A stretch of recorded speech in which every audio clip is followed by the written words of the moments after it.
দীর্ঘদিনের অনাহার ক্লিষ্ট শরীরটা রক্তে মাখামাখি। শরীরটার বয়স হচ্ছে, কিন্তু তার তেজ এবং প্রতিশোধ স্পৃহা কমেনি।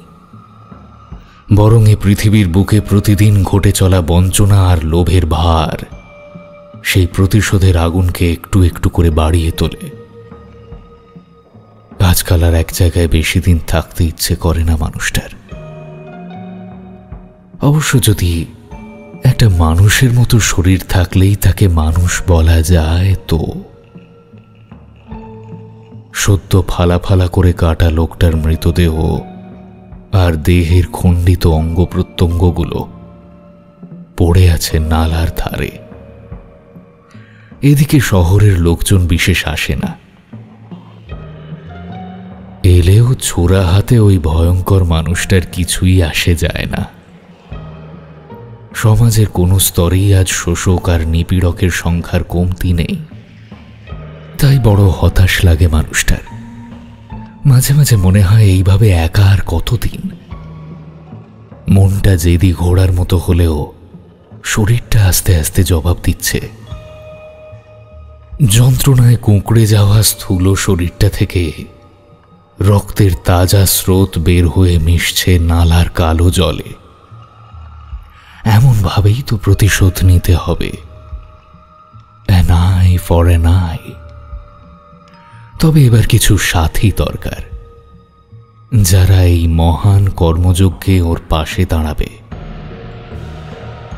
কচি শরীর,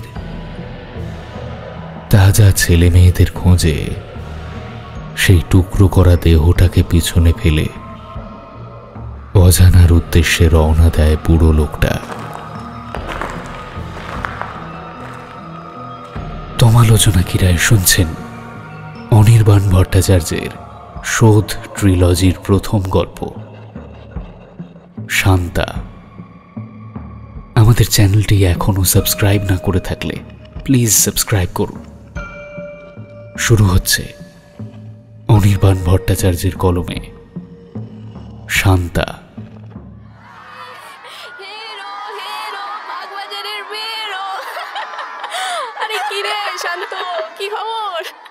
টপাস করে একটা কাগজের বল উড়ে এসে পড়ল শান্তার মাথায়। এখন অ্যান্ড্রিউজ মেমোরিয়াল গার্লস স্কুলে টিফিন পিরিয়ড চলছে।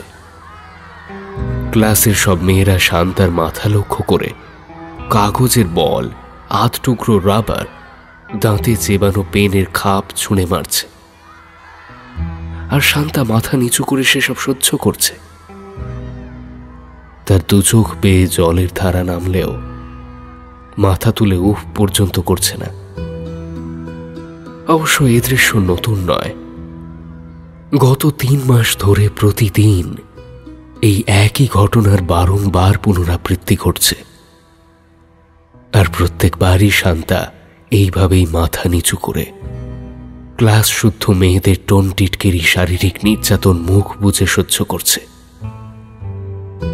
শতরূপা, চান্দ্রেয়ী, শম্পা, শ্রীজাদের যেন অঙ্ক কষা, ব্যাকরণের নিয়ম মুখস্থ করা কিংবা কিতকিত খেলার মতোই।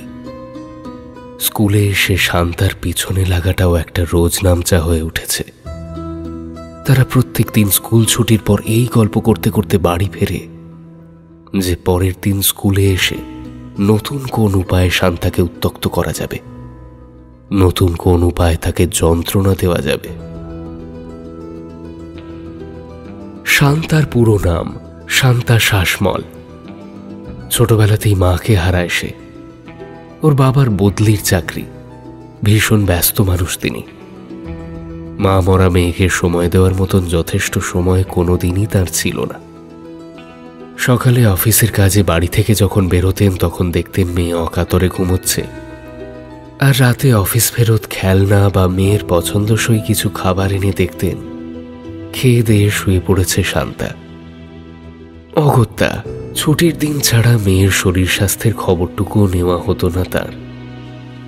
অবশ্য কর্তব্যে কখনো গাফিলতি করেননি তিনি। শান্তার দেখাশোনার জন্য একজন সর্বক্ষণের কাজের লোকের বন্দোবস্ত করে দিয়েছিলেন মিস্টার শাসমল। খাওয়া পড়া সব বিষয়েই নজর রাখত সেই কাজের লোক। কিন্তু তা হলেও সে কি কখনো ওইটুকু শিশুর বন্ধু কিংবা মা হয়ে উঠতে পেরেছে? কাজেই প্রচণ্ড নিঃসঙ্গতা আর একাকিত্বে ভুগে ভুগে একসময় নিজের মনের খোরাক নিজেই জোগাড় করে নেয় শান্তা। নানা রকম বইয়ের মধ্যে ডুবিয়ে দেয় নিজেকে। মিস্টার শাসমলও ভীষণ বই পড়তে ভালোবাসেন। ওর সংগ্রহে নানান বিষয়ের বাংলা ও ইংরেজি বই ছিল। সেই সমস্তই গোগ্রাসে গিলতে শুরু করে ছোট্ট শান্তা। সাদা পৃষ্ঠায় কালো অক্ষরের বুনোটি হয়ে ওঠে তার পৃথিবী। ক্রমে এই নীল সবুজ পৃথিবীটাকে সে ওই বইয়ের মাধ্যমেই দেখতে শুরু করে। তবে এত বই পড়লেও তার স্কুলের পড়াশোনা চালিয়ে যেতে পারেননি মিস্টার শাসমল। তার একটা বিশেষ কারণ অবশ্য এই যে ওর মা মারা যাওয়ার পর থেকেই শান্তার একটু কথা বলার সমস্যা এসেছে। নানান ডাক্তার বুদ্ধি দেখিয়েও বিশেষ লাভ হয়নি। সব চিকিৎসকেরই এক বক্তব্য, এটা কোনো শারীরিক সমস্যা নয়, সমস্যা মানসিক। কাজেই যে বয়সে বাচ্চারা হইচই করে স্কুলে যায়, সে বয়সে শান্তা ঘরে বসে বাবার লাইব্রেরি থেকে বই পড়ে সময় কাটায়। কিন্তু মানুষের জীবনের সমস্যা বাড়ে বই কমে না। বাড়িতে একা থাকতে থাকতে প্রচণ্ড খিটখিটে হয়ে পড়ল সে। মানুষ দেখলে সেখান থেকে পালিয়ে নিজের ঘরে খিল এঁটে বসে থাকে ওইটুকু বাচ্চা মেয়ে।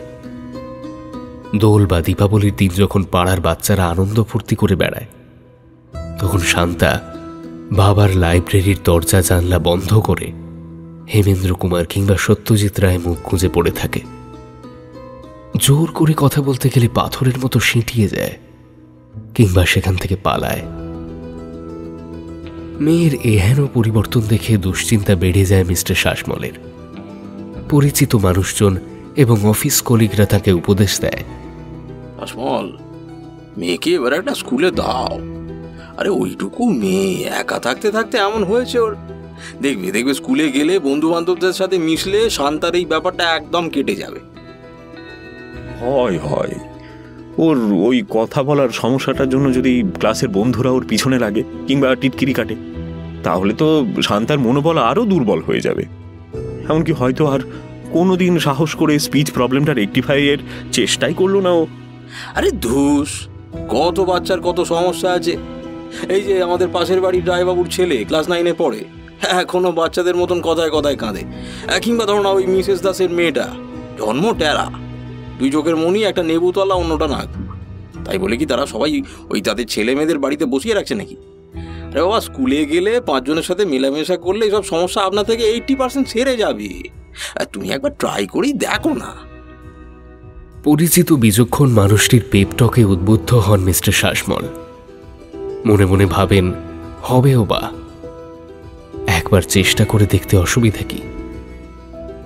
মাস 3 আগে তাই একদিন ছুটি নিয়ে সারাদিন শান্তার সাথে কাটান মিস্টার শাসমল। উনি চেয়েছিলেন ওকে কোথাও বেড়াতে নিয়ে যেতে, কিন্তু শান্তা রাজি হয়নি। বরং সারাদিন বাবার সাথে বসে নানান বইয়ের আলোচনা করে সময় কাটায় সে। আর কোন কোন বই আনিয়ে দিতে হবে তার ফিরিস্তিও ধরিয়ে দেয় বাবার হাতে। রাতে শুতে যাওয়ার সময় শাসমল বাবু মেয়েকে বলেন, শান্তা, ভাবছি তোকে একটা নতুন স্কুলে ভর্তি করিয়ে দেব। সারাদিন তুই একা একা বাড়িতে থাকিস, আমার মোটেই ভালো লাগে না। দেখবি স্কুলে গেলে কত নতুন নতুন বন্ধু হবে, তারা কত মজার মজার গল্প বলবে, দারুণ হবে, তাই না বল? শান্তা মুখ ভার করে জবাব দিয়েছিল, কেন বাবা, আমি তো বাড়িতে এসে আছি। আমার বাইরে যেতে ভালো লাগে না। সবাই আমায় রাগায়, পিছনে লাগে। আমার খুব কান্না পায় বাবা। আমি প্লিজ বাবা, প্লিজ, আমি স্কুলে যাব না প্লিজ। মিস্টার শাসমল মেয়ের মাথায় হাত বুলিয়ে বলেছিলেন, দূর বোকা মেয়ে, এখানে সবাই খুব ভালো, তোকে কেউ রাগাবে না, সবাই খুব ভালোবাসবে তোকে, খেলবে তোর সাথে। আর তাছাড়া আমি তো মিসদের বলে আসবো যাতে তারাও তোর দিকে একটু নজর রাখে। দেখবি এই নতুন স্কুলটায় খুব মজা হবে। শান্তা আরও বেশ কয়েকবার কেঁদে কেটে বাবাকে বোঝানোর চেষ্টা করেছিল ঠিকই, কিন্তু মিস্টার শাসমল ওর কোনো কথায় কান দেননি। দিন 7 পরে ওদের বাড়ির কাছেই অ্যান্ড্রিউজ মেমোরিয়াল গার্লস স্কুলের ক্লাস 8-এ শান্তাকে ভর্তি করিয়ে দেন তিনি। না, মিস্টার শাসমলের কথা মতো কোনো কিছুই হয়নি এই স্কুলে, বরং প্রথম দিন থেকে শান্তার প্রত্যাশা মতো ক্লাসের সকলেই ওর পিছনে লাগতে শুরু করে।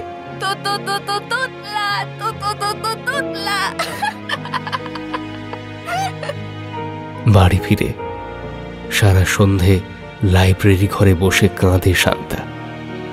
খাওয়া শোয়া তো দূরে থাক, কাঁদতে কাঁদতে স্কুলের পোশাকটা পর্যন্ত খুলতে ভুলে যায়। রাতে মিস্টার শাসমল বাড়ি ফিরলে শান্তা তার অপমানের কথা, স্কুলের সহপাঠীদের দল বেঁধে তাকে বিদ্রূপ করার কথা বলে। মিস্টার শাসমল মেয়েকে বুকে টেনে নিয়ে বলেন, দেখ মা, সারা পৃথিবী আমাদের নিয়ে মশকরা করে, আশেপাশের সমস্ত মানুষ এরা চায় যেন আমরা দমে যাই, উঠে দাঁড়াতে না পারি, মুখ থুবড়ে পড়ি।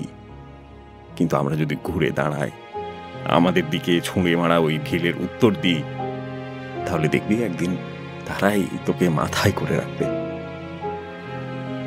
বাবার কথা শুনে চোখের জল মুছে শান্তা বলে, হলে আমি কি করবো বাবা? আমি কি ওদের মতো উষ্টুমি করবো? ওদের পেছনে লাগবো? ছি না, একদম না। তুমি না লক্ষ্মী মেয়ে? ভালোরা কখনো মন্দদের সাথে সরাসরি লড়ে না। ওরা যা করছে ওদের করতে দাও। তুমি এমন পড়াশুনো করো যাতে তুমি ক্লাসে ফার্স্ট হতে পারো, তখন দেখবে ওরা এমনিতেই চুপ করে গেছে। কেমন লক্ষ্মী মেয়ে আমার। খুব একটা বিশ্বাস না হলেও বাবার কথা মেনে নিয়েছিল শান্তা। প্রচণ্ড পড়াশোনা শুরু করেছিল, কিন্তু তাতে তার সহপাঠীদের অত্যাচার কমেনি,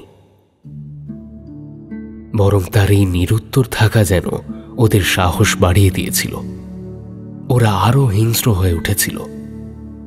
বিশেষ করে শতরূপা নামের মেয়েটি যেন শান্তার এই নীরব প্রতিবাদ মেনে নিতে পারছিল না। একটা তোতলা মেয়ে মুখ বুজে এক ক্লাস মেয়ের সাথে কিভাবে লড়ে যাচ্ছে, এই নিয়ে শতরূপার রাগের অন্ত নেই। অসহায় একা মেয়েটার উপর দল বেঁধে আক্রমণ সানিয়ে চলে সে। গত 3 মাস ধরে একটানা এই অকথ্য মানসিক ও শারীরিক অত্যাচার সয়ে চলেছে শান্তা। প্রচণ্ড কষ্ট হলে স্কুলের বাথরুমে গিয়ে একা একা কেঁদে হালকা হয়ে আসে। মনে মনে ঠিক করে নেয়, যাই হয়ে যাক, সবার সামনে নিজের ভেঙে পড়া চেহারা দেখানো যাবে না। ইংরেজি, বিজ্ঞান, অঙ্ক সব বিষয়ের ক্লাসেই মিসদের প্রশ্নের সঠিক জবাব দেয় শান্তা। হোম টাস্ক হোক বা ক্লাস ওয়ার্ক, সব ক্ষেত্রেই তার সমান উপস্থিতি। একদিনের জন্যেও কোনো শিক্ষিকার ধমকের সম্মুখীন হতে হয়নি তাকে। দিন 4 আগে এবছরের প্রথম ক্লাস টেস্ট হয়েছে। পরীক্ষার সমস্ত বিষয় শুধু সেরাই নয়, 100% নম্বর পেয়েছে শান্তা। আর এই ঘটনা শতরূপাও তার দলবলের মাথা খারাপ করে দিয়েছে। একটা হাবাগোবা, মুখ চোরা, লাজুক তোতলা কি করে সবচেয়ে বেশি নম্বর পায়? নিশ্চয়ই মিসরা ওকে দয়া দেখিয়েছে, তা না হলে অতগুলো বিষয়ে কেউ ফুল মার্কস পায়? ধৈর্যের বাঁধ ভেঙে যায় ওদের। টিফিনের আগের পিরিয়ডে হিন্দি ক্লাস ছিল। হিন্দির মিস ব্যানার্জি স্কুলে অনুপস্থিত থাকায় ক্লাস অফ হয়ে যায়। অ্যাসিস্ট্যান্ট প্রিন্সিপাল এসে চোখ বড় করে বলে গেছেন, সবাই হেড ডাউন করে থাকো, আজ হিন্দি ক্লাস অফ থাকবে। তবে পাশের ঘরগুলোয় কিন্তু ক্লাস হচ্ছে। এই ক্লাস থেকে যদি একবারও চিৎকার চেঁচামেচির শব্দ আমি পাই, তাহলে ফুল ক্লাস কিন্তু পানিশমেন্ট পাবে, মনে থাকে যেন। তারপরেই গোপন বৈঠক শুরু হয়ে যায় শতরূপাদের। হেড ডাউন করে সে ফিসফিসিয়ে সাঙ্গপাঙ্গদের বলে, মেয়েটাকে আজকেই মজা দেখাতে হবে। সবাইকে টপকে ক্লাসে ফার্স্ট হয়ে গেল। ওর ওই চুপ করে থাকা না এবার বের করতে হবে। শোন, তোরা কন্টিনিউয়াস ওকে চালাবি। পেপার বল ছুঁড়ে, পেনের ক্যাপ ছুঁড়ে, ওর ব্যাগ ধুলোয় ফেলে দিয়ে সমস্ত রকম ভাবে ওকে ডিস্টার্ব করে যাবে। আর তারপরেও যদি বেটা চুপ করে থাকে, তবে আজ ওকে আসল খেলা দেখাবো। তারপর দেখি ওকে কে বাঁচায় আর কেমন করেই বা ও চুপ করে সব সহ্য করে। কি করবি? আজ ওর চোখে লঙ্কার গুঁড়ো ছিটিয়ে দেব, দেখব তারপরেও কিভাবে ওই শান্তা শান্ত হয়ে থাকে। বলে চুপি চুপি ব্যাগ থেকে এক প্যাকেট লঙ্কার গুঁড়ো বের করে সবাইকে দেখায় শতরূপা। তারপর ইশারায় সবাইকে চুপ করে থাকতে বলে আবার ফিসফিসিয়ে বলে, আজ স্কুলে আসার সময় লুকিয়ে কিচেন থেকে নিয়ে এসেছি। মা কিচ্ছু টের পাইনি, কিন্তু সাবধান, এখন স্পিকটি নট, কেউ যেন টের না পায়, তাহলে কিন্তু বেটা সাবধান হয়ে যাবে। টিফিন পিরিয়ডে আসল খেলা জমবে।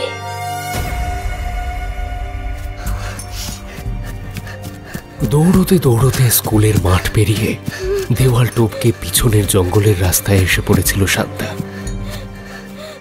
দিনটা মেঘলা, জঙ্গলের পথঘাট এমনিই অন্ধকার, তার উপর কালো মেঘের ছায়ায় তা আজ আরো মিশকালো মনে হচ্ছে। নাম না জানা গাছের মোটা মোটা গুঁড়ির আড়ালে সরু পায়ে চলা পথটা কিছুক্ষণ অন্তর অন্তর হারিয়ে যাচ্ছিল। শান্তার হিসেব বলছে আড়াআড়ি ভাবে এই জঙ্গল পেরোতে পারলেই ওপারে জনবসতি। লোকজনের সামনে নিশ্চয়ই শতরূপা আর তার দলবল ওর কোনো ক্ষতি করতে পারবে না।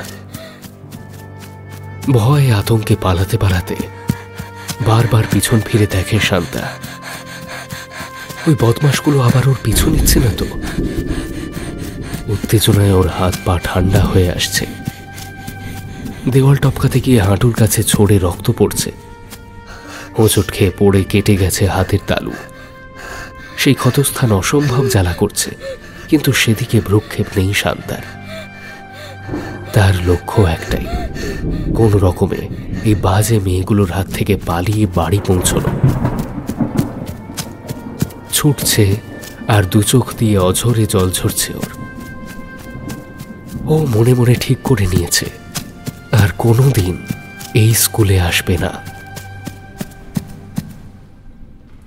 টিফিন পিরিয়ডের বেল পড়তেই বেশিরভাগ ছাত্রী বাথরুমে বা খেলার মাঠে দৌড়য়। কেউ কেউ অবশ্য নিজের ক্লাসে বসেই টিফিন বক্স বের করে সঙ্গে আনা খাবারে মনোনিবেশ করে, কিন্তু শান্তা এসবের কোনোটাই করে না। সে টিফিনের বেল পড়তেই একা একা চলে যায় স্কুলের লাইব্রেরি রুমে। লাইব্রেরিয়ান দীপুদাও পছন্দ করে মেয়েটিকে। এমন আগ্রহী পাঠিকা সে আগে বিশেষ একটা দেখেনি। কাজে নিজে টিফিন করতে যাওয়ার সময় শান্তাকে নির্দ্বিধায় লাইব্রেরি রুমে একা রেখে চলে যায়। মেয়েটি আর যাই করুক, বইয়ের কোনো ক্ষতি করবে না। শান্তার বাবাকে দীপুদা চেনে, ওর কাছেই শুনেছে মেয়েটি বই পড়তে কত ভালোবাসে। ওর বয়সী আর 5টা মেয়ের মতো বইয়ের নাম শুনলেই পালায় না, বরঞ্চ আদর করে ভালোবেসে বই কাছে টেনে নেয় শান্তা। কাজেই আজও তার অন্যথা হয়নি। টিফিনের বেলা পড়তেই কাউকে কিছু না বলে লাইব্রেরি ঘরে গিয়ে ঢুকল শান্তা। শান্তা আসতেই লাইব্রেরিয়ান দীপুদা বলল, শান্তা, তুমি বসো, আমি লাঞ্চটা সেরে আসি, একটু নজর রেখো কেমন। ঠিক এর পর মুহূর্তেই শতরূপা আর তার দলবল লাইব্রেরি রুমে ঢুকে আস্তে আস্তে দরজাটা ভেজিয়ে ছিটকিনি দিয়ে দেয়, পাছে শান্তা পালিয়ে যায় ওদের হাত থেকে। তারপর গুটি গুটি পায়ে শান্তার হাত দুটো দুদিক থেকে দুজনে চেপে ধরে, আর লঙ্কা গুঁড়ো হাতে ওর দিকে এগিয়ে আসে শতরূপা।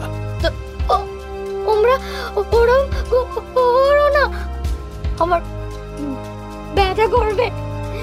শান্তা চিৎকার করে উঠতে চায়, কিন্তু পারে না।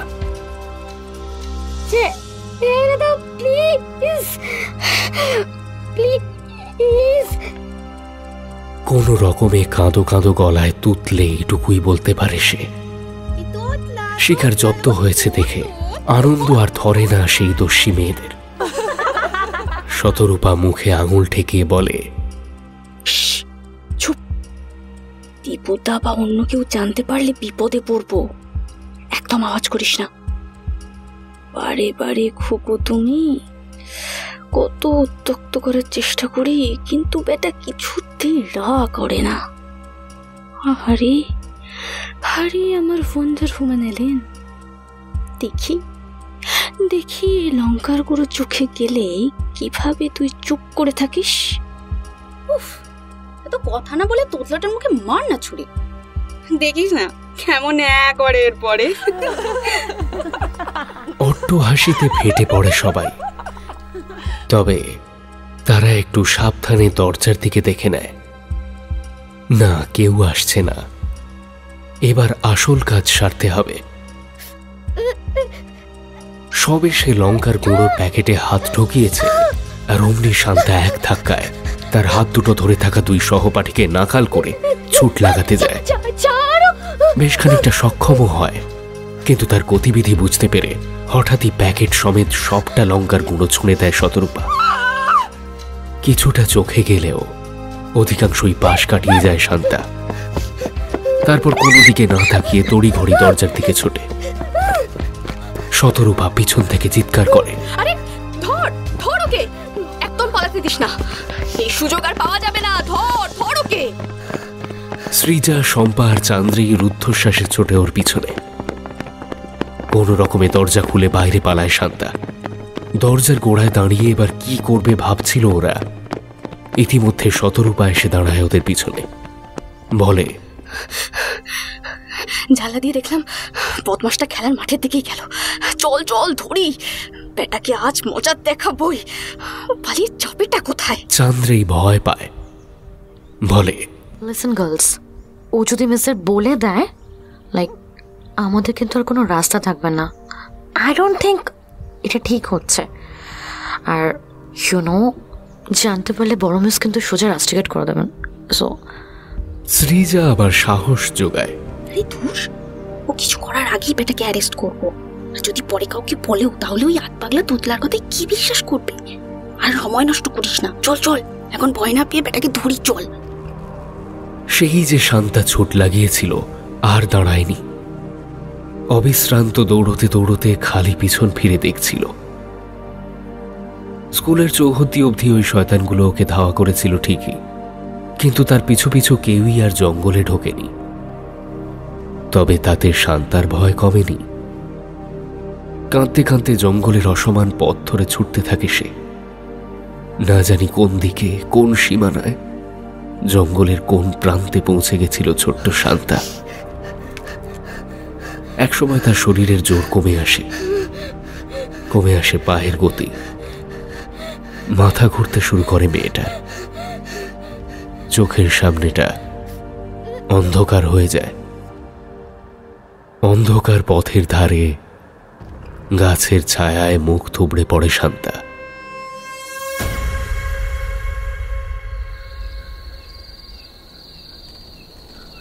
চোখ মেলে চারপাশে তাকিয়ে শান্তা দেখে গাঢ় অন্ধকার ঘনিয়ে এসেছে। সম্ভবত বৃষ্টিও নেমেছে টিপটিপ করে। সেই বৃষ্টির ফোঁটা মুখে পড়তেই হুঁশ ফেরে তার। ধীরে ধীরে উঠে বসে। একটা নাম না জানা বড় গাছের ছায়ায় থাকার ফলে বৃষ্টির বেগ মালুম হচ্ছিল না শান্তার। না হলে বেশ জোরেই বৃষ্টি নেমেছে, আর সাথে সাথেই নেমেছে অন্ধকার। হয়তো সন্ধে হয়ে গেছে। বাবা এতক্ষণে দুশ্চিন্তায় হন্যে হয়ে গেছে নিশ্চয়ই। আবার দু চোখ ফেটে জল এলো শান্তার। বাচ্চা মেয়ে, তাই মনের দুঃখ চেপে রাখতে না পেরে কেঁদে ফেলল। জঙ্গলের বাইরের বৃষ্টির তোড় আর শান্তার দুগাল বেয়ে ঝরে পড়া চোখের জলের যেন বান ডেকেছে। সেখানে বসেই কিছুক্ষণ ফুঁপিয়ে কাঁদার পর শান্তা বুঝতে পারল এবার তার বাড়ি ফেরা উচিত। বাবা চিন্তা করছেন, হয়তো ওকে খোঁজার জন্য আকাশ পাতাল এক করে ফেলেছেন এতক্ষণে। তাছাড়া বৃষ্টির বেগ যে হারে বাড়ছে তাতে এই মোটা কাণ্ডের গাছের তলাতেও বেশিক্ষণ বসা যাবে না। অন্ধকারে চতুর্দিকে জোনাকি পোকার সারি, ব্যাঙের দল তারস্বরে কোরাস গাইছে। হাত বাড়িয়ে আঁচলা ভরে বৃষ্টির জল নিয়ে মুখ চোখটা ভালো করে ধুয়ে নেয় শান্তা। উঠতে গিয়ে বুঝতে পারে পায়ে বেশ ব্যথা। কোনো রকমে খুঁড়িয়ে খুঁড়িয়ে আন্দাজে চলে সে। তার জানা নেই যে পথে সে চলেছে আদৌ তা ঠিক পথ কিনা, কিন্তু তবু চলা থামায় নাও। বেশ খানিকক্ষণ চলার পর জঙ্গলের মাঝেই শান্তা দেখতে পায় কে যেন একটা চাদর মুড়ি দিয়ে বসে আছে একটা ঘন ঝোপের পাশে। চাদরের আবরণের তলায় সেই মানুষটিকে যেন আবছা একটা ধোঁয়াটে অবয়ব মনে হয় তার। একটু ভয় ভয় লাগলেও সে ভাবে এই লোকটা যদি তাকে তার বাড়ির রাস্তা বাতলে দিতে পারে। গুটি গুটি পায়ে লোকটার কাছে এগিয়ে যায় শান্তা। বৃষ্টি এখনো মুষলধারে পড়ছে। একটা পচা গন্ধে জায়গাটার বাতাস যেন ভারী হয়ে আছে। শান্তা মনে মনে ভাবে নির্ঘাত আশেপাশে কোনো গরু ছাগল মরে পচেছে, তার থেকেই এমন গন্ধ বেরোচ্ছে। সে জিজ্ঞেস করে, এ গো তুমি এই জঙ্গলের মধ্যে একা বসে আছো যে? তুমিও তো এই জঙ্গলের মধ্যে একা একাই ঘুরে বেড়াচ্ছ। লোকটা শান্তার দিকে না ফিরেই বলে। লোকটার গলা শুনে ওর গা ছমছম করে ওঠে। মনে হয় যেন সেই স্বর কোনো অতল খাদ থেকে উঠে আসছে। সে কণ্ঠস্বর যেন কোনো মানুষের নয়, কোনো অলৌকিক প্রেতাত্মার। তুমি কি এখানেই থাকো? আমার বাড়ির রাস্তাটা বলে দেবে গো, বলে দেবে? আগে বলো, ওই পাজি মেয়েগুলোকে কিছু বললে না কেন? শান্তা অবাক হয়, শুধু হয়ে তুমি কি করে জানলে? এইবার অট্ট হাসিতে ফেটে পড়ে সেই রহস্যময় মানুষ।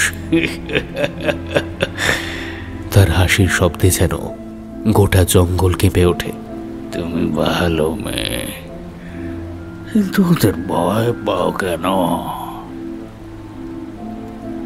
জানো তো, ভয়কে ভয় পেলে ভয়ও বারবার ভয় দেখায়। বাবা যে বলে দুষ্টুদের সাথে বেশি কথা বাড়াতে নেই। কোনো জবাব দেয় না সেই রহস্যময় ব্যক্তি। কিছুক্ষণ পর আবার বৃষ্টির শব্দ ছাপিয়ে সেই গমগমে কণ্ঠস্বর শোনা যায়। আমি কিন্তু তোমার একটা সাহায্য করতে পারি, কিন্তু তোমার কি সাহায্য লাগবে তা তোমাকেই ঠিক করতে হবে। সাহায্য? কি সাহায্য? যেমন ধরো, আমি চাইলে তোমার এই কথা বলার সমস্যার সমাধান করে দিতে পারি, কিংবা যাতে আর কেউ কোনোদিন তোমার পিছনে না দুষ্টুমি করে তার বন্দোবস্ত করতে পারি, কিংবা কিভাবে? তুমি কি ম্যাজিশিয়ান? ম্যাজিশিয়ান তা বলতে পারো, তবে ঠিক ম্যাজিশিয়ান নই। আমি হলাম ছায়া। ছায়া। যাই হোক, বলো বলো তোমার কি সাহায্য চাই? আমি যেমন আছি তেমনই আঁকতে চাই, কিন্তু তুমি যদি পারো। ওদের দুষ্টুমি থামাতে হবে, তাই তো? হ্যাঁ যদি পারো। বেশ, তবে তার বদলে আমারও কিছু চাই। চমকে ওঠে শান্তা। কি চাই লোকটার? তার কাছে তো টাকা পয়সা নেই। সে বলে, কিন্তু কি চাই? আমার কাছে তো কিচ্ছু নেই। আছে আছে, তোমার ওই মিষ্টি চোখের চাউনি, ওটা পেলেই হবে। রাজি? শান্তা কি বুঝলো কে জানে, ঘাড় নেড়ে বলল, ঠিক আছে। লোকটি কিছুক্ষণ চুপ করে থেকে বলল, কিন্তু আমি সাহায্য করার পর যদি তুমি কথা না রাখো তখন? কেন রাখবো না? বললাম তো রাখবো। আমি মিথ্যে কথা বলি না। বেশ, তবে তাই হোক। এসো আমার কাছে, এসো।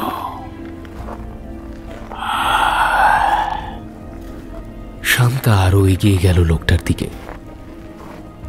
চারপাশের বাতাসে সেই পচা গন্ধটা অসম্ভব বেড়ে গিয়েছে। লোকটা চাদরের তলা থেকে হাত বের করে শান্তার গালে ঠেকালো।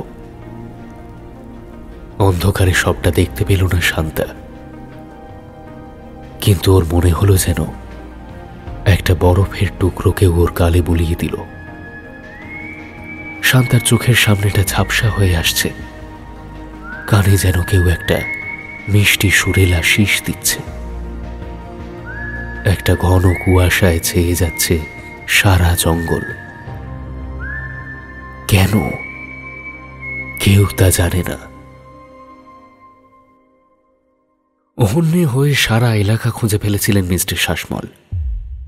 বিকেলে স্কুল ছুটির পর খবর আসে শান্তাকে নাকি স্কুলে পাওয়া যাচ্ছে না। ছুটে যান ওর বাবা।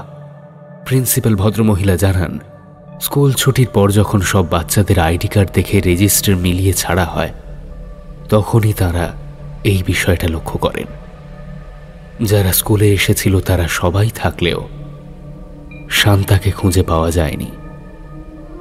লাইব্রেরি রুম, স্কুলের ছাদ, খেলার মাঠ, কোথাও তার চিহ্ন পর্যন্ত নেই।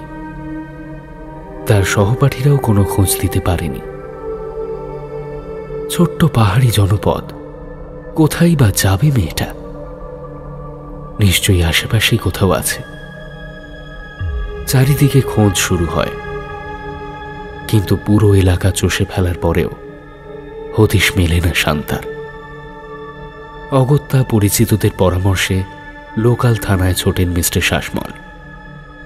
সব শুনে ইন্সপেক্টর পত্রনবিশ বলেন,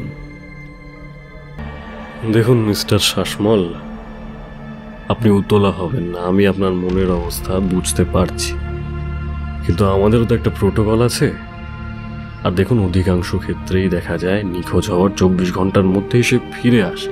হ্যাঁ, তো আপনার মেয়েও হয়তো এমন কোথাও আছে যেখানে তার থাকার কথা আপনি ইমাজিনও করতে পারছেন না, বুঝেছেন? আপনাকে আমি বারবার একই কথা বলছি যে আমার মেয়ে কারো সাথেই মেলামেশা করে না। তার যাওয়ার আর অন্য কোনো জায়গায় নেই এই তল্লাটে। তবু এখানে আসার আগে আমি সব জায়গা ভালো করে খুঁজেছি, কিন্তু কোথাও দেখা পাইনি। ইন্সপেক্টর, আমি আপনাকে অনুরোধ করছি, প্লিজ আপনি কাইন্ডলি এক্ষুনি কিছু একটা স্টেপ নিন। খোঁজার ব্যবস্থা করুন শান্তাকে, প্লিজ প্লিজ, নয়তো বড় দেরি হয়ে যাবে। কেন যে আমি মরতে ওকে স্কুলে দিলাম? তো আপনার কাউকে সন্দেহ হয়? শান্তার মুখে শুনেছি যে ওর ক্লাসের কয়েকটি সহপাঠী ওকে খুব উত্ত্যক্ত করত, কিন্তু এছাড়া তো দেখুন, আমি এমন কিছু বিত্তবান নই যে আমার মেয়েকে কিডন্যাপ করে কেউ মুক্তিপণ চাইবে। আমি কিছুই বুঝতে পারছি না ইন্সপেক্টর, আমি কিছুই বুঝতে পারছি না। আমি দেখছি কি করা যায়। আপনি I will try please my best. কিছু একটা করুন, আমার এবার আপনি মেয়েটাকে আমার বাড়ি কাছে যান। ফিরিয়ে দিন। আমি আর কিচ্ছু চাই না। আমি আমার আর ফোর্সকে কিছু বলে করতে হবে না, দিচ্ছি। আমার মেয়েটাকে আমার কাছে ফিরিয়ে Let's hope দিন। তাড়াতাড়ি কিছু একটা ব্যবস্থা হয়ে যাবে। কিছু একটা করুন, কেউ কিছু একটা করুন। কেউ নেই আমার, আর কেউ নেই। বিকেলে বেশ খানিকক্ষণ একটানা বৃষ্টি হয়েছে। খোঁজাখুঁজি করতে গিয়ে জামা কাপড় ভিজে গেছে ওর। গলির মুখে একটা বিজলি বাতির পোস্ট আছে, তবে তারপর থেকে বাড়ি অবধি প্রায় 50 মিটার পথ অন্ধকার। গলিটার দুদিকে বড় বড় গাছ আর পাহাড়ি ঝোপঝাড় ভর্তি। হঠাৎ বৃষ্টিতে জমে থাকা ধুলোর স্তূপ প্যাচ প্যাচে কাদায় পরিণত হয়েছে। অন্যান্য দিন এই পথে যাওয়ার সময় মোবাইলের ফ্ল্যাশ লাইটটা জ্বালিয়ে নেন মিস্টার শাসমল, কিন্তু আজ তার মাথা কাজ করছে না। আপন মনে সেই অন্ধকারেই ছপ ছপ করতে করতে বাড়ির দিকে এগোচ্ছিলেন তিনি। তার মনে শুধু শান্তার নিষ্পাপ মুখটাই ভেসে উঠছে বারবার। এতক্ষণ গলির মুখের সেই ল্যাম্পপোস্টের হলুদ আলো একটা আলোর আভাস দিচ্ছিল দূর থেকে। হঠাৎ মনে হলো সেটাও যেন হারিয়ে গেল। মিস্টার শাসমল পিছন ফিরে দেখলেন লোডশেডিং। দূরের ওই হলুদ আলোটাও আর জ্বলছে না। আকাশ ভর্তি কালো মেঘের পসরা। কে যেন জাদু বলে সারা দুনিয়ার সব আলো শুষে নিয়েছে। হঠাৎ কি যেন একটা পায়ে ঠেকল ওর। নরম মতো কিছু একটা যেন চলার পথের মাঝে কাদায় পড়ে আছে। বুকটা ছ্যাদ করে উঠল ওর। মোবাইলের আলো ফেললেন মিস্টার শাসমল, আর সাথে সাথেই তার মেরুদণ্ড বেয়ে একটা হিমস্রোত নেমে গেল। মোবাইলের নীলচে আলোয় উনি দেখলেন ওই অপ্রশস্ত পথের মাঝে কাদায় মাখামাখি হয়ে পড়ে আছে তার মেয়ে শান্তা। কয়েক মুহূর্তের জন্য আনন্দে লাফিয়ে উঠেছিলেন তিনি, কিন্তু পরক্ষণেই তার মনে হলো শান্তা এমন পথের মাঝে পড়ে আছে কেন? তবে কি অজানা আশঙ্কায় বুকের ধুকপুকুনি বন্ধ হওয়ার সামিল হলো তার। নিচু হয়ে মেয়ের বুকে পিঠে হাত দিয়ে তবে মিস্টার শাসমলের থরে প্রাণ আসে। মেয়ে অক্ষত রয়েছে, কেবল জ্ঞান শূন্য। শান্তাকে পাঁচাকোলা করে তুলে নিয়ে বাড়ির ভিতর ঢোকেন শাসমল বাবু। একটা সোফায় শান্তাকে শুইয়ে মোমবাতির বন্দোবস্ত করেন। একটা জলের বোতল থেকে ঠান্ডা জল নিয়ে ছিটে দেন ওর মুখে চোখে, কিন্তু তবু হুঁশ ফেরে না শান্তার। থানায় খবরটা দিয়ে লোকাল এক ডাক্তারকে ডেকে পাঠান মিস্টার শাসমল। আধ ঘন্টার মধ্যেই চলে আসেন সেই ডাক্তার। স্টেথোস্কোপ লাগিয়ে পরীক্ষা করে চোখে টর্চের আলো ফেলে ডাক্তার বলেন, একটা কোনো শক থেকেই এমনটা হয়েছে। আমি একটা ইঞ্জেকশন দিয়ে দিচ্ছি, আশা করি রাতের মধ্যেই জ্ঞান ফিরবে। কিন্তু কিন্তু কি ডাক্তারবাবু, কি হয়েছে? ওর চোখটা ভীষণ ঘোলাটে দেখাচ্ছে। কি ব্যাপার কিছুই তো বুঝতে পারছি না। যাকে আগে হুঁশে ফিরুক, তারপর কাল সকালে না হয় আমাকে আরেকবার কল দেবেন, আমি এসে দেখে যাব। চিন্তার কিছু নেই তো ডাক্তারবাবু? চিন্তার তো বটেই, এইটুকু একটা মেয়ে সারাদিন। তবে ভয় পাবেন না, I hope all will be okay. Doctor নিজের ফি নিয়ে ফিরে যান। এক কাপ কফি করে মেয়ের পাশেই এসে বসেন মিস্টার শাসমল। আধার রাতের নীরবতায় কখন যে ওই বেহুশ মেয়ের পাশে বসে বসে তাঁরও চোখ লেগে আসে তা তিনি টের পান না। একটা খসখস শব্দে ঘুম ভাঙে তার। চোখ মেলে দেখেন কারেন্ট তখনও আসেনি। এইসব পাহাড়ি জায়গার এই এক সমস্যা, একবার লোডশেডিং হলে কখন যে আবার বিদ্যুতের দেখা মিলবে তার কোনো নিশ্চয়তা নেই। মোমবাতিটাও জ্বলতে জ্বলতে প্রায় নিভে এসেছে।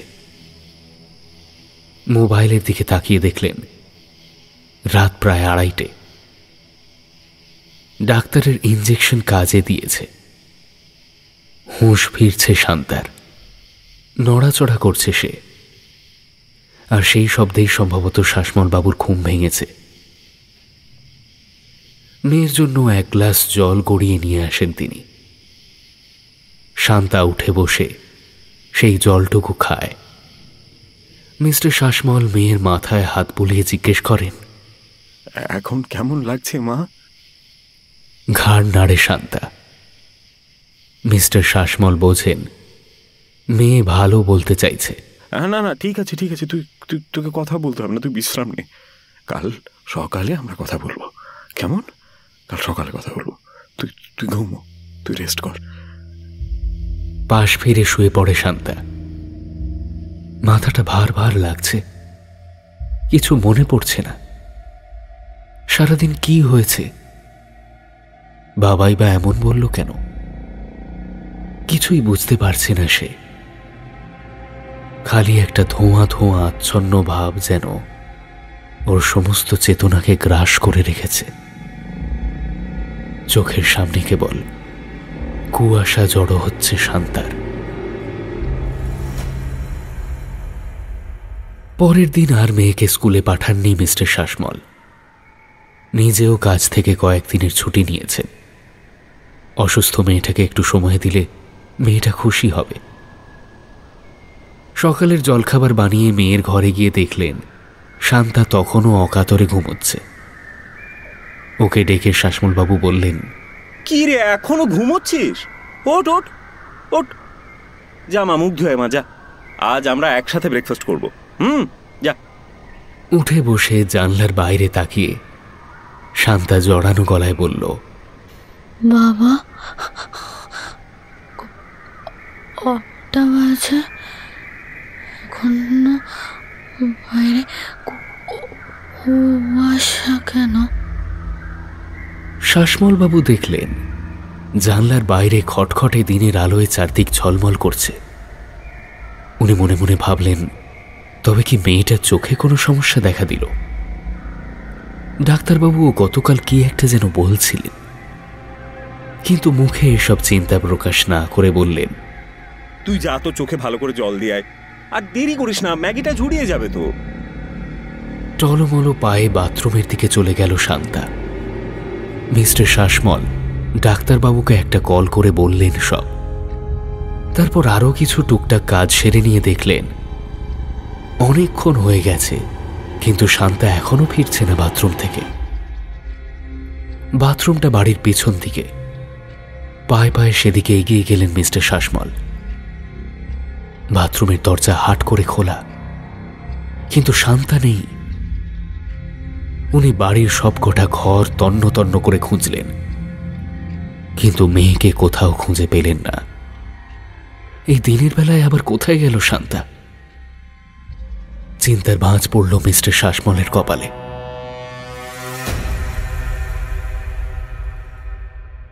ওদিকে বাথরুমে গিয়ে চোখে জলের ঝাপটা দিতেই শিউরে ওঠে শান্তা। ওর বন্ধ চোখের ওপারে এক ভয়ানক দৃশ্য দেখে কেঁপে উঠছিল ওর অন্তরাত্মা। শান্তা দেখল জঙ্গলের সেই জায়গাটায় বসে আছে সেই ছায়া, চারপাশে চাপ চাপ রক্ত।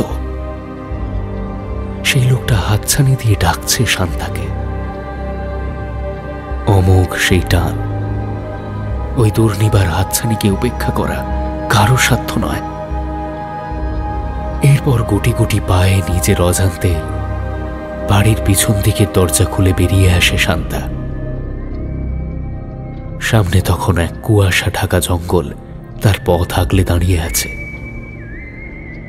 কানের মধ্যে একটা সুরেলা শিশের শব্দ আচ্ছন্ন করে ফেলছে আবার। গতকালের সব ঘটনা এবার পর পর মনে পড়ে যায় ওর। অন্ধকার জঙ্গলের পথে পা বাড়ায় শান্তা। হনহন করে হেঁটে যায় নির্দিষ্ট গন্তব্যের উদ্দেশ্যে। সেই স্বপ্নযাত্রা, সেই ঘোরের পথ যেন কোনো অলৌকিক সুতোর টানে বাঁধা। কোনো রহস্যময় জাদু যেন আষ্টে পৃষ্ঠে বেঁধে রেখেছে শান্তার সারা মন প্রাণকে।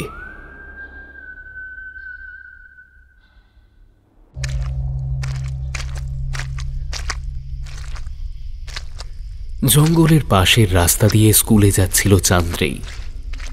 প্রত্যেকদিন তার মাই তাকে স্কুলে পৌঁছে দিতে আসে, কিন্তু একটা কাজ পড়ে যাওয়ায় মেয়েকে একাই স্কুলে পাঠিয়েছেন ভদ্রমহিলা। স্কুলে যেতে যেতে এই জঙ্গলের পাশের রাস্তায় এসেই শান্তার কথা মনে পড়ে চান্দ্রের। জঙ্গলের ওপারেই ওর ঘর। মনটা একটু খারাপও লাগে তার। শুধু শুধু মেয়েটাকে সবাই মিলে এতটা জ্বালানো ঠিক হয়নি।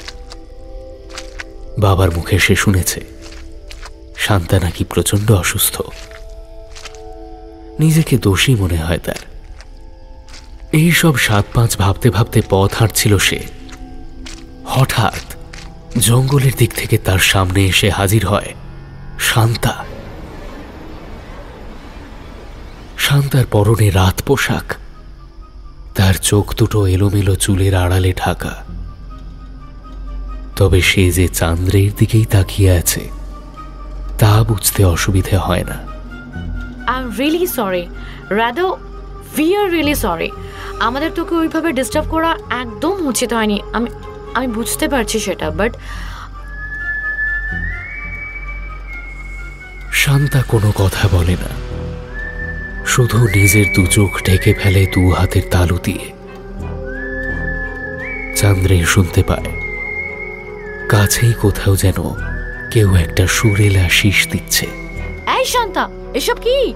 সরি বললাম তো, please. What the hell you are doing? Shanta, কি হচ্ছে এটাও? ধীরে ধীরে জঙ্গলের ভিতর থেকে বেরিয়ে আসছে এক ঝাঁক কুয়াশা। ভীষণ শীত করতে শুরু করে ওর। Oh shit! What the hell is happening? শীষের তীব্রতা বাড়ছে। কুয়াশার চাদর ঢেকে ফেলেছে জায়গাটাকে।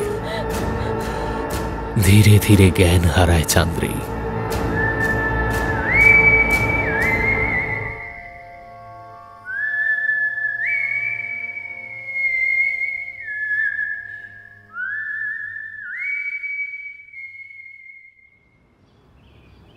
কি রে, এতক্ষণ ধরে কোথায় ছিলি? আমি তোকে চতুর্দিকে খুঁজে বেড়াচ্ছি, আর তুই এখানে খাবারটা না খেয়ে এখানে কি করছিস মা? উদ্বিগ্ন মিস্টার শাসমল মেয়েকে কোথাও দেখতে না পেয়ে অবশেষে লাইব্রেরি রুমে এসে দেখতে পান। তিনি দেখেন বইয়ের ঘরটার দরজা জানলা বন্ধ, আর সেই অন্ধকার লাইব্রেরিতে শান্তা একা দাঁড়িয়ে দাঁড়িয়ে কি যেন করছে। বাবার ডাকে চমকে সে কি একটা পিছনে আড়াল করে দাঁড়ায়। মিস্টার শাসমল আবার জিজ্ঞাসা করেন, কি রে, জবাব দে। আর ওটা কি লুকোচ্ছিস? শান্তা সবে আমতা আমতা করে বলতে যাবে, এমন সময় সদর দরজায় কলিং বেলের শব্দে থেমে যায় সে। এত সকালে আবার কে এলো? শাসমল বাবু দরজা খুলতে এগিয়ে যান। পিছন পিছন যায় শান্তা। দরজা খুলে মিস্টার শাসমল দেখেন প্রতিবেশী সমাত্তার বাবু দাঁড়িয়ে আছেন। তিনি উদ্বিগ্ন কণ্ঠে বলেন, এই তো শাসমলদা, বলছি শুনেছেন আপনার মেয়ের এক ক্লাসমেট, কি যেন নাম বললো, হ্যাঁ চান্দ্রেই, ওর বলতে গিয়েও পিছনে শান্তাকে দেখে থমকে যায় সমাত্তার বাবু। ব্যাপারটা বুঝতে পেরে মিস্টার শাসমল বললেন, শান্তা মা, একটু ঘরে যা তো, আমি আঙ্কেলের সাথে একটু কথা বলে আসছি। যা ভেতর যা। শান্তা ঘরের ভেতর চলে যায়। মিস্টার সমাত্তার লক্ষ্য করেন শান্তার দুপায়ে প্যাচ প্যাচে কাদা লেগে রয়েছে, আর বন্ধ হাতের তালু থেকে লাল মতো একটা তরল গড়িয়ে পড়ছে। শাসমলদা, আপনার মেয়ের শরীর এখন কেমন? একটু বেটার। হ্যাঁ, তা কি যেন বলছিলেন? না, ও কি কোথাও বেরিয়েছিল? ওর হাতে পায়ে অত কাদা দেখলাম। সে বাড়ির পিছন দিকটাই গেছিল বোধ হয়। যাকে চান্দ্রীর কি হয়েছে? আসল ঘটনা মনে পড়ে যায় মিস্টার সমাদ্দারের। তিনি আগের মতোই উত্তেজিত হয়ে বলেন, ও হ্যাঁ, আর বলবেন না, মর্মান্তিক, মানে বিভৎস। একটু খুলে বলবেন কি কি হয়েছে? জঙ্গলের ধারে ওই মেয়েটার মৃতদেহ পাওয়া গিয়েছে, পথের এক কোণে। ও মা, অ্যাক্সিডেন্ট নাকি? খুন। ও চোখ দুটো কেউ উপড়ে নিয়েছে। পুলিশ বলছে প্রচন্ড যন্ত্রণায় হার্ট ফেল করে। কি শুরু হলো বলুন তো? কাল আপনার মেয়ে, আবার আজ এই মেয়েটা। জায়গাটা কিন্তু এমন ছিল না জানেন। যাকে আপনি শান্তাকে একটু সাবধানে রাখবেন, কেমন? আমি আসি, আমার অফিসে বেরোতে হবে। চলে গেলেন সমাদ্দার বাবু। সারাদিন ভীষণ দুশ্চিন্তায় মেয়েকে চোখে চোখে রাখলেন মিস্টার শাসমল। বিকেলের দিকে পাড়ার মুদির দোকানে যাওয়া ছাড়া শান্তাকে কাছছাড়া করেননি তিনি। সারাদিন আর কোনো দুঃসংবাদ এলো না। শান্তাও বেশ চাঙ্গা হয়ে উঠেছে। রাতে খাওয়া দাওয়া সেরে শোয়ার তোড়জোড় করছেন মিস্টার শাসমল। এমন সময় ফোনটা এলো।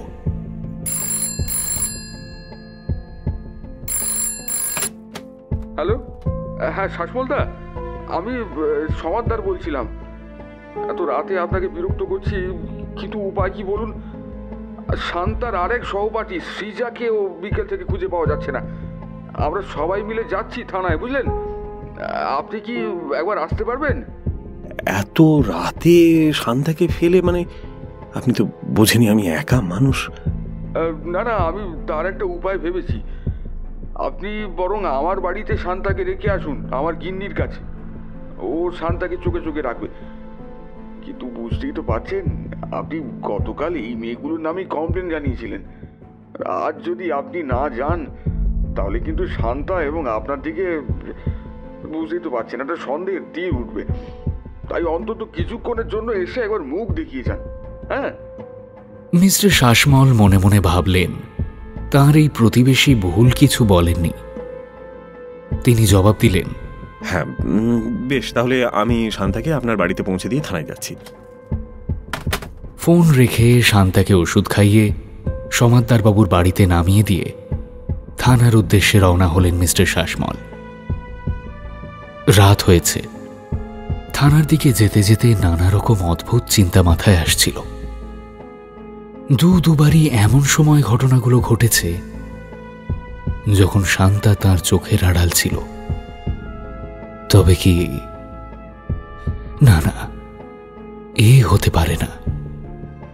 তার সহজ সাদাসিধে মেয়েকে এ কোন দোষে দোষী ঠাউরাচ্ছেন তিনি? সমাদ্দার লোকটাই যত নষ্টের মূল। এই অদ্ভুত চিন্তাটা মাথায় ঢুকিয়ে মনটা ঘেঁটে দিয়েছে একেবারে। মন শক্ত করে থানার দিকে তাড়াতাড়ি পা চালান মিস্টার শাসমল। আবার ঝিরিঝিরি বৃষ্টি শুরু হয়েছে। সমগ্র পাহাড়ি জনপদটা গাঢ় কুয়াশার মোড়কে মুড়ে ফেলছে এই নিস্তব্ধ আঁধার রাত।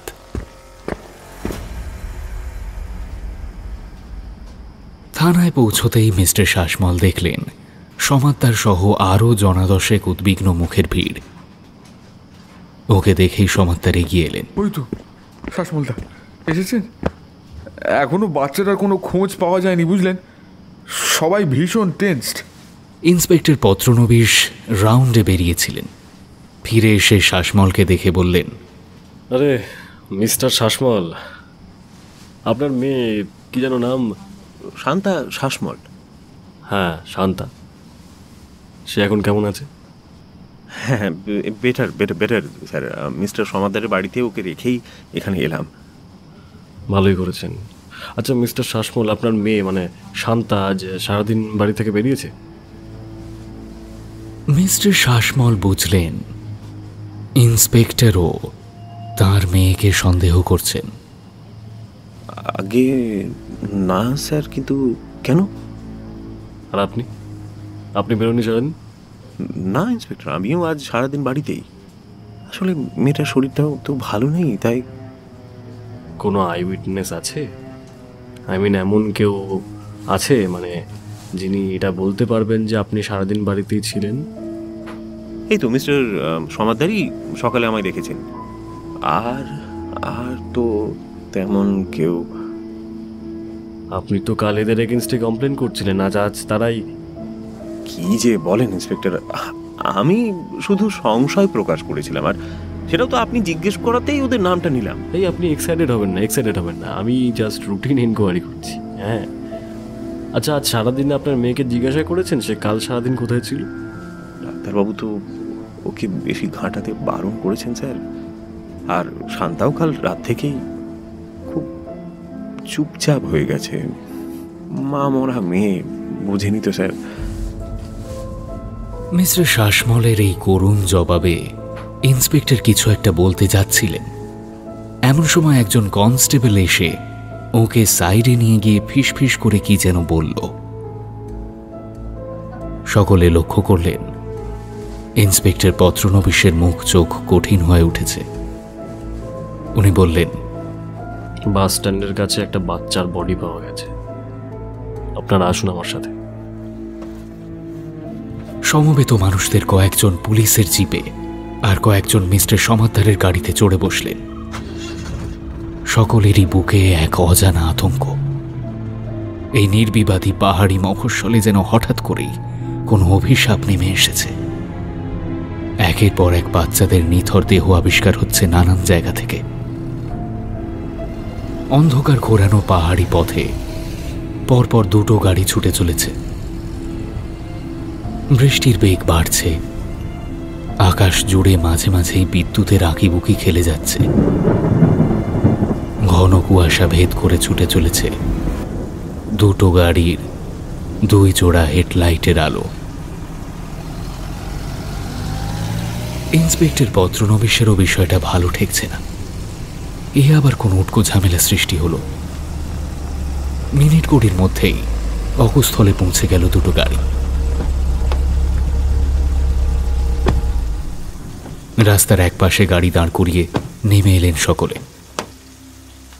তারপর যে বিভৎস নারকীয় দৃশ্য অপেক্ষা করছিল ওদের জন্য, তার জন্য কেউই প্রস্তুত ছিলেন না। বাস স্ট্যান্ডের এক পাশে একটা আস্তা কুঁড়ের ঢিবি, সরকারি ভ্যাট, এলাকার সমস্ত ময়লা একত্র করে পৌরসভার সাফাই কর্মীরা এখানে এনে জড়ো করেন। আর প্রতি দুদিন অন্তর বড় গাড়ি এসে খালি করে দেয় সেই আস্তা কুঁড়। ময়লা, ছেঁড়া ন্যাকড়া, রোগীর ব্যবহৃত গজ, তুলো, ব্যান্ডেড, মৃতের ছেঁড়া কাঁথা, ফল ও সবজির পচে যাওয়া খোসা, ইঁটো, পরিত্যক্ত খাবারের অংশ, কি নেই সেখানে। বৃষ্টি আর কুয়াশায় সেই সব আবর্জনা ভিজে ফুলে ফেঁপে উঠেছে। আর তারই মধ্যে পড়ে আছে একটা বাচ্চা মেয়ের নিথর ঠান্ডা দেহ। সেই দেহের কোনো অঙ্গে কোনো ক্ষতচিহ্ন নেই, খালি প্রবল নৃশংসতায় কে যেন উপড়ে নিয়েছে বাচ্চাটির চোখ দুটো। হিংস্র আক্রমণে উপড়ানোর সময় মেয়েটা রক্ষী কোটরের চারপাশে দগদগে ঘা হয়ে গেছে। রক্ত বেরিয়ে ভরে গেছে দুই গাল, গলা, একসময় শুকিয়ে গেছে। একটা বিভৎস পৈশাচিক হত্যালীলা যেন ঘটে গেছে এই পাহাড়ি বাস স্ট্যান্ডের পাশে। ইন্সপেক্টর পত্রনবীশ ফর্ম্যালিটি সেরে নিলেন। তারপর তার সাবঅর্ডিনেটদের প্রয়োজনীয় নির্দেশ দিয়ে সমস্ত গার্জেনদের ডেকে বললেন, দেখুন, জানি না কেন আমার ইনটিউশন বলছে এর পরের অ্যাটাকটা হবে শতরূপার উপর। শুনে শতরূপার বাবা আঁতকে উঠলেন। বলেন কি ইন্সপেক্টর? আপনি এক্ষুনি আমায় প্রোটেকশন দিন ইন্সপেক্টর, আমায় এক্ষুনি প্রোটেকশন দিন। সে দেবো, কিন্তু ছোট থানা, কতই বা ফোর্স। আমি কালকেই ব্যবস্থা নিচ্ছি। আপনারা আর দেরি করবেন না, যে যার বাড়ি ফিরে যান, পরিবারের সাথে থাকুন। ফার্দার আপডেট থাকলে আমি আপনাদেরকে জানাবো, ঠিক আছে?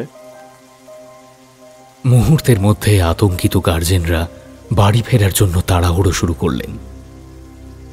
এমন সময় শতরূপার বাবার পকেটের মোবাইলটা বেজে ওঠে। ওর স্ত্রী আতঙ্কিত স্বরে খবর দেন শতরূপাকে পাওয়া যাচ্ছে না। উনি জানান মেয়েকে নিয়ে শুয়েছিলেন, ঘুমিয়েও পড়েছিলেন। হঠাৎ কিসের একটা শব্দে ঘুম ভেঙে যায় আর উঠে দেখেন বিছানায় পাশের জায়গাটা খালি, শতরূপা নেই। উনি প্রথমে ভেবেছিলেন মেয়ে বাথরুমে গেছে, কিন্তু সেখানে তাকে পাওয়া না যাওয়ায় খোঁজ শুরু করেন মহিলা। অবশেষে দেখা যায় বাড়ির পিছনের দরজাটা হাট করে খোলা, আর একটা পায়ের ছাপ সোজা বাড়ির পিছন দিকের সুঁড়ি পথে গিয়ে মিশেছে।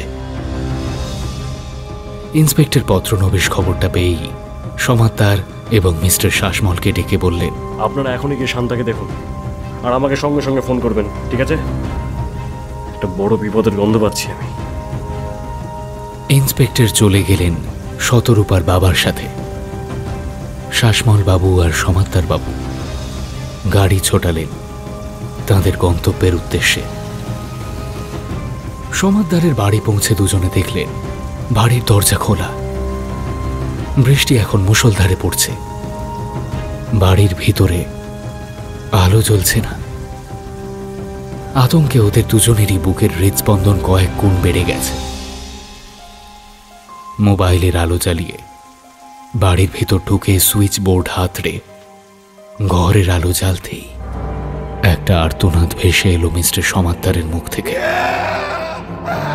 ওরা দেখলেন একটা সোফার পাশে চিত হয়ে পড়ে আছেন মিসেস সমাদ্দার। তার গোলগাল মুখাবয়ব বিকৃত। কেউ প্রচন্ড আক্রোশে উপড়ে নিয়েছে ওর দুটো চোখ, কিন্তু তখনও ধরে প্রাণ আছে মহিলার। একটা অস্ফুট গোঙানির মতো শব্দ ভেসে আসছে তার মুখ থেকে। মিস্টার সমাদ্দারের বাড়ি থেকে ছিটকে বেরিয়ে এলেন মিস্টার শাসমল। তার বুকের ভেতর কামারের হাঁপড় চলছে। মুষলধারে বৃষ্টি আর এক আকাশ বজ্রপাতের মধ্যে নিজের বাড়ির দিকে ছুটলেন তিনি। বাড়ির সামনে গিয়ে কয়েক মুহূর্ত থমকালেন শাসমল বাবু। না জানি বাড়ির ভেতর কি দৃশ্য অপেক্ষা করে আছে। বুকে পাথর রেখে বাড়ির উন্মুক্ত সদর দরজায় এসে দাঁড়ালেন তিনি। বাড়ির ভেতরে আলো জ্বলছে না। বৃষ্টির ছাটে বাড়ির ভেতরে বেশ খানিকটা অংশ জলে থই থই করছে। পায়ে পায়ে ঘরের ভেতর ঢুকলেন তিনি। সারা বাড়ি নিস্তব্ধ। কেবল লাইব্রেরির দিক থেকে একটা অস্পষ্ট শব্দ আসছে। ধীর পায়ে দুরু দুরু বুকে সেদিকে এগিয়ে গেলেন মিস্টার শাসমল। অন্ধকার লাইব্রেরি রুমে কেউ একটা বসে আছে। সুইচ বোর্ডটা পর্যন্ত যাওয়ার অবস্থায় নেই উনি। প্রায় অবশ হয়ে আসা হাতে মোবাইলের আলোটা জ্বাললেন কোনো রকমে। আর একটা বীভৎস নারকীয় দৃশ্য দেখে কেঁপে উঠলেন। মোবাইলের নীল আলোয় মিস্টার শাসমল দেখলেন লাইব্রেরি রুমের মেঝে হাত পা ছড়িয়ে বসে রয়েছে শান্তা। তার চোখের দৃষ্টি অনেকটাই পরিষ্কার হয়ে গেছে। বাবার দিকে ভ্রুক্ষেপ নেই ওর। শান্তা তখন ব্যস্ত একটা কাচের জারে হাত বোলাতে। সেই প্রায় অন্ধকার ঘরে মোবাইলের স্বল্প আলোতেও দেখতে ভুল হলো না মিস্টার শাসমলের। সেই কাচের জারে ভর্তি কতগুলো অক্ষি গোলক, কতগুলো উপড়ানো চোখ, আর সারা ঘরে ছড়িয়ে ছিটিয়ে রয়েছে তাজা তরল রক্ত। আতঙ্কে বিহ্বল উন্মাদের মতো আর্তনাদ করে উঠে জ্ঞান হারান মিস্টার শাসমল। মুখ থুবড়ে পড়েন মেঝেতে। শান্তার কিন্তু সেদিকে আজ আর লক্ষ্য নেই। তার চোখ দুটো আজ আবার ঘোলাটে হয়ে উঠেছে। কানে বাজছে সুরেল আশিসের শব্দ। ধীরে ধীরে উঠে দাঁড়ায় সে। তারপর বাবার অচেতন শরীরটাকে টপকে গিয়ে বাড়ির পিছন দিকের দরজার বাইরে পৌঁছয়।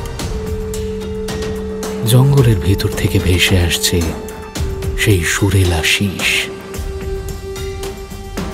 শব্দটা যেন শত কথা বলছে ওর কানে কানে। একটিবার পিছন ফিরে তাকায় শান্তা। তারপর জঙ্গলের ছায়ায় হারিয়ে যায়।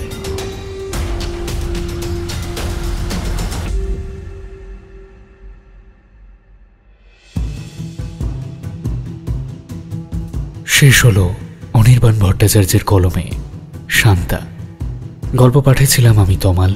বিভিন্ন চরিত্রে আমার সঙ্গে ছিল এনামুল, দেবদত্ত, সুচিস্মিতা, বর্ণিশা, পূজা, কৌশিক। এসো গল্প করি প্রাইম থেকে রিতম, নিহারেন্দু এবং সঞ্চিতা। ভয়েস মিক্সিংয়ে পিয়ালি, পোস্টার ডিজাইন করেছে ম্যাজিক ক্রেয়ন্স। আমাদের গল্প উপস্থাপনা আপনাদের ভালো লাগলে চ্যানেলটি সাবস্ক্রাইব করতে ভুলবেন না। অর্ক বৈতন্ডীর কলমে একটি রোমাঞ্চকর উপন্যাস নিয়ে আসছি খুব তাড়াতাড়ি। সকলে ভালো থাকুন। শুভরাত্রি।